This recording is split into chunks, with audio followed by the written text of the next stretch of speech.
given the origin of the country record a lot of thought lately, primarily because some very obscure goth band in New York City got completely riled because I, in their eyes, claimed that I was inventing dark country or something.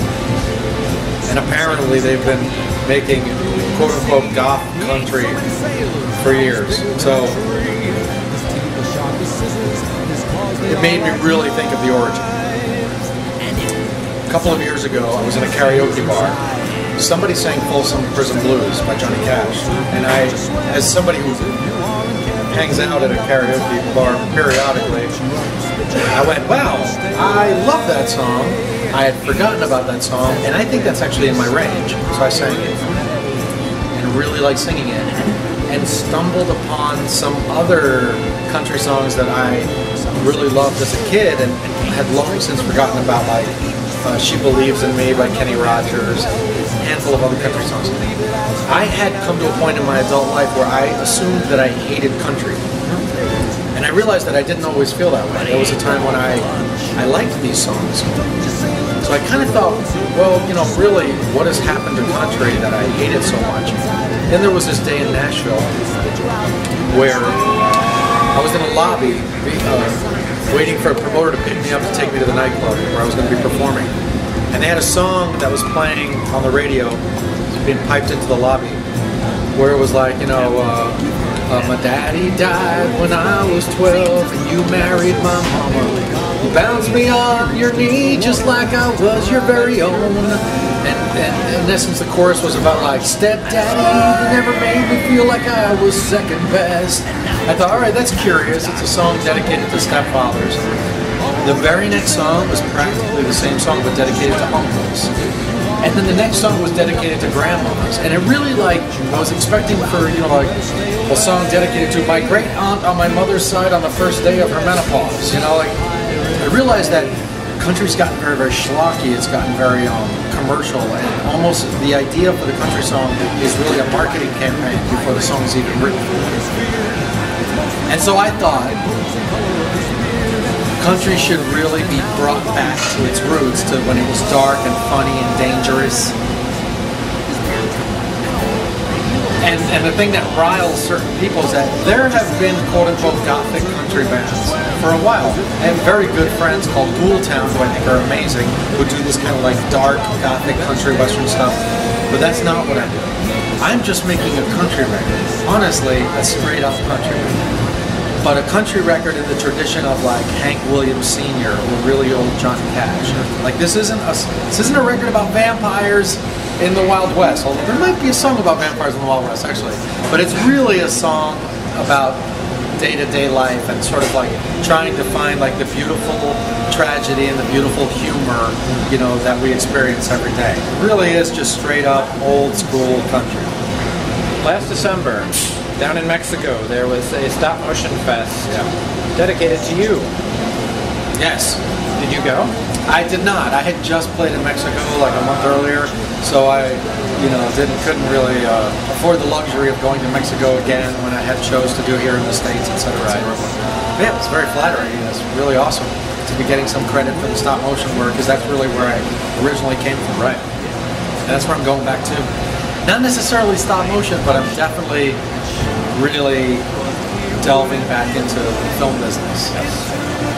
I had seen that you're working on a novel, and I think I saw somewhere that it might be a novel that you wrote years ago that you're fixing up, which I believe was a sci-fi novel of sorts. Anything you can tell us about that? My very first comic book series was Cheech-on. Right. A year before I started making the Cheech-on comic book series, I was actually writing.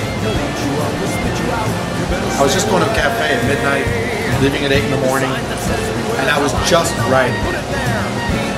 And I was writing a story about this sort of bizarre metaphysical occurrence that happened to an out-of-work stop-motion animator. So it's what I would call autobiographical science fiction, or autobiographical horror fantasy. And I just went one night and started writing this idea that I had, and I didn't finish it, so the next night I went and wrote it some more, and the next night I went, and this went on for a year.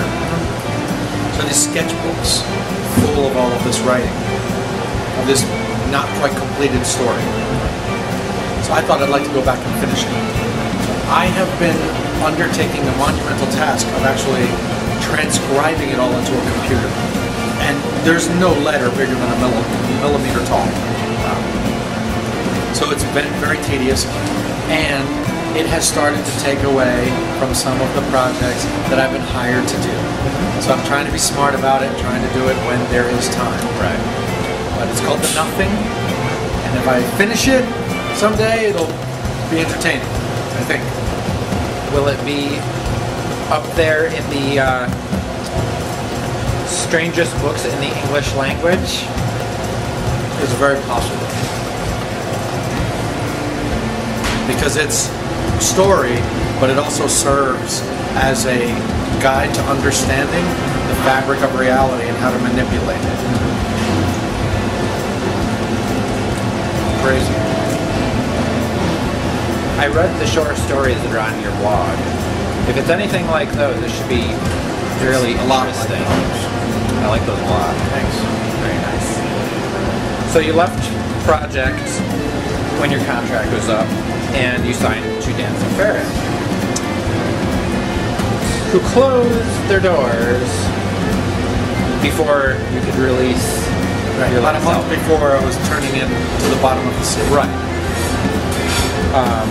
So you self-released it. Right. And from what I've read, that was a good experience for you. The question, though, is around that time, you had the Maiden Voyage tour, didn't you? No. The record came out in September 1st. Came out September 1st of 2008.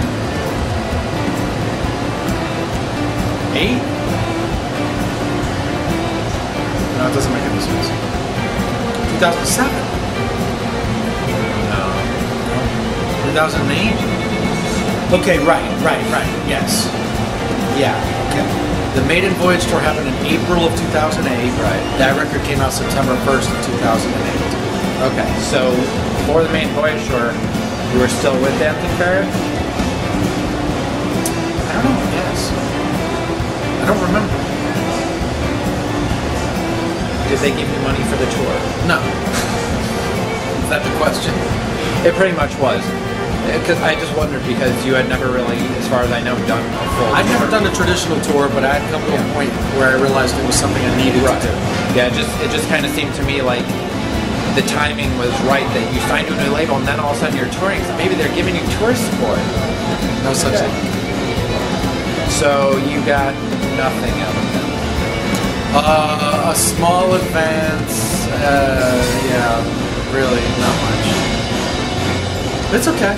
You know, things happen and businesses fold. Yeah. And I have found definitely over the course of my life that all of the worst things that have ever happened to me have immediately led to the best things that have ever happened to me. And self-releasing was an eye-opener. It was great. It was a really great experience. So, Money's good? no hard feelings. Alright. That is it. Anything we forgot to cover? I don't think so. That was very thorough. Have fun at the airport.